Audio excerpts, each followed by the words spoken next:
And I have to really ask you for Mechila. Honestly, I had no idea so many people are showing up. If somebody could be in charge, let me know how many people show up next time. So I don't want to come here and then you don't get what to eat. You have to have energy to be able to learn. That's 100%. And you don't have to worry about any calories until you become 35 years old. So you have many years. No cholesterol, none of those worries till you become 35, 40. But anyways, again, thanks for coming. If you remember, guys, make it short. Last time we spoke about, do bad things happen to good people? We went through the first reasoning, if everybody remembers, right? We went through the fact that everybody has good and bad. We do a lot of good things. Sometimes we do things that are not so good. And then God has to decide, we all have to have a share in the world to come, Be'ezrat Hashem. But if you have small averas, small sins, that holds us back from being connected to God. Or somebody has many bad stuff that he does. I'm talking about wicked people, not anybody in the Jewish community. So they don't really deserve the world to come, but they have some good deeds. So the wicked people, God pays them in this world for their good deed. That's why they prosper. Tzaddikim, Jewish people that have a few wrong things. So we suffer here, but we have a big share in the world to come. And I actually said, this is the only reason which is brought down in the Torah. Parashat Va'etchanan, also the Gemara speaks about it. We're going to go through the second reason. See, the second reason that the Ramchal brings is very interesting. Remember, guys, last year we learned that God created us to emulate Him, to become like Him. Obviously, to resemble God, you can't do it with one good character trait. God has all the good character traits. He's generous, He's kind. I mean, hard to use this word, but even God has humility. He's humble. He forgives us, for the wrong things that we do. He actually carries Himself down to be connected to us. So for a person to emulate God, you got to have a lot of good character traits. And then to have all the good character traits, you have to have many situations in this world. Let's say God wants to give us a chance to become generous. So for that, you have to have a rich person and a poor person. If everybody is rich, we don't need each other. How could I be generous? I'm talking monetarily. There's no possibility for me to be generous. So for that, God has to create rich people. Not because they necessarily deserve it or they don't deserve it. Not because they're righteous or not. But again, there has to be rich people. And then you have to have some receivers. These are the poor people that receive. That's the way it has to be. Otherwise, you won't have the concept of generosity. Another point that we have, you have to be humble. Now, somebody that becomes rich, he could choose to believe that is the biggest gift of God on the world. Well, if God made me rich, I deserve it. Or he has a choice not to be arrogant, but actually be very, very humble. The person who's poor has another test. Is he going to have faith in God that God will provide for him? Or is he going to do wrong stuff to make his money? So you get what I'm saying? For us to emulate God, to get to all those good character traits, you have to have many, many situations. You end up becoming a teacher one day. Some of you, I'm sure. And sometimes, students make a lot of trouble. I was one time teaching in Hebrew Academy, West Valley Hebrew Academy, doesn't exist anymore. So I asked one of the girls, will you become a teacher one day? He says, no, Rabbi, I know what a brat I am. I'll never become a teacher. That's the word that she said. But again, many of us will become teachers. So now a student might really act up. Am I going to look at him as my child? Be patient? I'm saying? Imagine it's your own child. Or am I going to be rude to him? So that's why God has to create many, many situations. So if you find somebody is rich, even though he's not such a righteous person. So again, the reason is not, because he deserves or doesn't deserve it, that's his test. God decided that his test is going to act like a good rich person or not.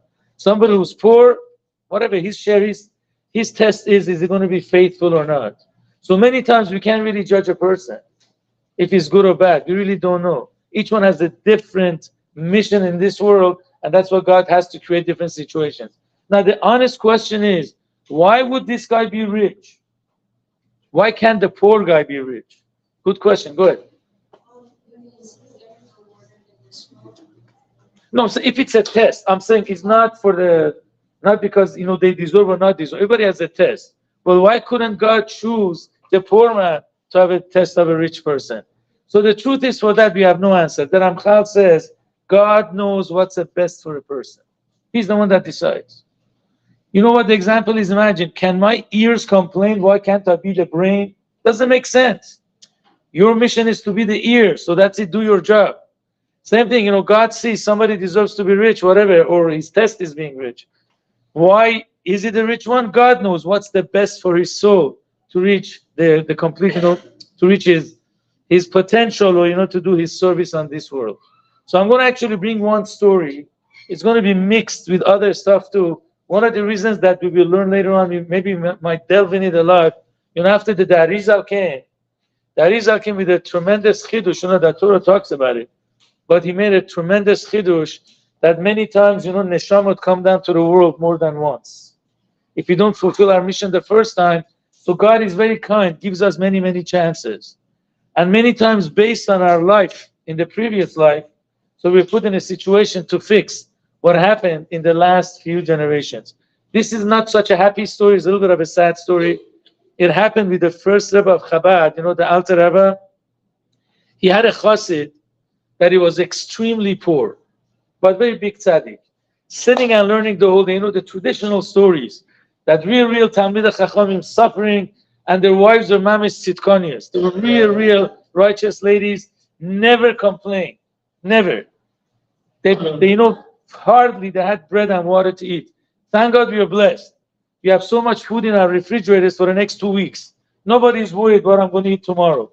But previous generations were different. We're really blessed. I'm just mentioning that because I grew up in Iran.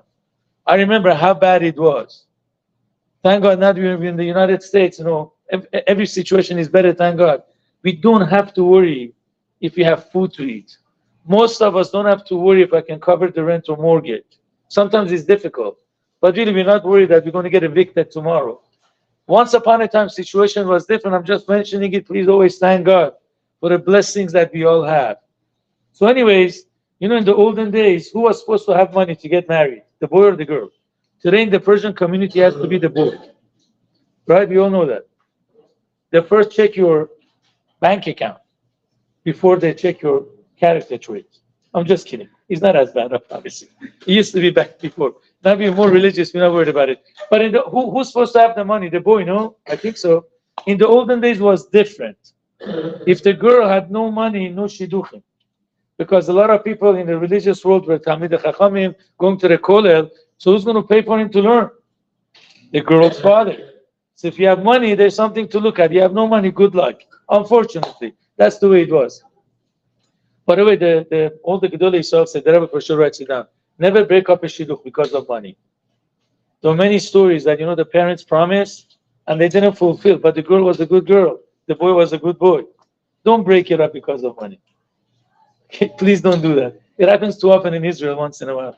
But anyways, so, the daughters grew up and they had no one to get married to. No shidduchim came. So the wife says, listen, I don't mind that you're poor. I just care about our daughters. Can you go to the Alter Rebbe and ask the Alter Rebbe to give us a bracha to make money? The guy never asked the Alter Rebbe. Because every time I went to the first Rebbe of Chabad, he was talking about love of God, fear of God, and he felt how much he's lacking. He's telling me to become more of a godly person. I'm going to tell him, please pray for me to have money. Didn't feel good. Until, the wife was a very, very courageous wife. He said, you don't ask for money, you're not welcome home. He went to the first Rebbe of Chabad, he came back home, didn't ask for money. He locked the door on him. So he was forced to go back. So he goes back. Please don't do that to your husband. So he went back. He goes and says, Alter Rebbe, I'm a good person. My wife is a good person. I need a blessing to make money for my daughters to get married. So the Alter Rebbe said, let me tell you a story. There are many, many souls, when they're in this world, they don't do any mitzvot. But thank God, before they pass away, they realize they did something wrong. So they repent, they do tshuva. So when they go to the next world, they have no sins to get punished for, because they repented. But they have no mitzvah to go to Gan Eden. You just can't be sin-free to go to Gan Eden. You have to have mitzvah too. So what's the story of these neshamot? They have no sins to go to Gehenna, but they have no mitzvah to go to Gan Eden. So they're flying, they're floating around. They're like in a limbo situation. So they can't have reward to be connected to God, and they're also like a homeless neshama, so to speak. So then they beg God, please give us a chance to come back to this world. We don't want anything except give us a chance to do Torah and mitzvah. So the Alter Rebbe told him, many neshamot go disregarded. God doesn't answer them. Some of them are very lucky and God answers them. You were one of them. In your previous life, you had no mitzvot, but you did tshuva. And you prayed to God to let you come down to this world. And He gave you the chance. Be happy that you got the chance to do Torah and mitzvot. Never ask me for money again. But again, this is one of the stories that we have. Again, it's a connection of his mission was to actually make up the mistakes that he did in his previous life. It has to do with Gilgul, but not because he was not a righteous, he was a very righteous person.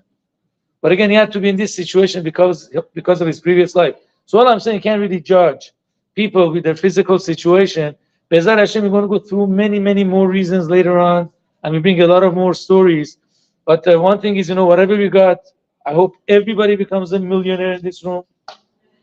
It's always good to have a test of money, not test of poverty. Definitely in the United States that we can help our brothers and sisters in Israel. Thank you for listening. Please, guys, don't take too much because I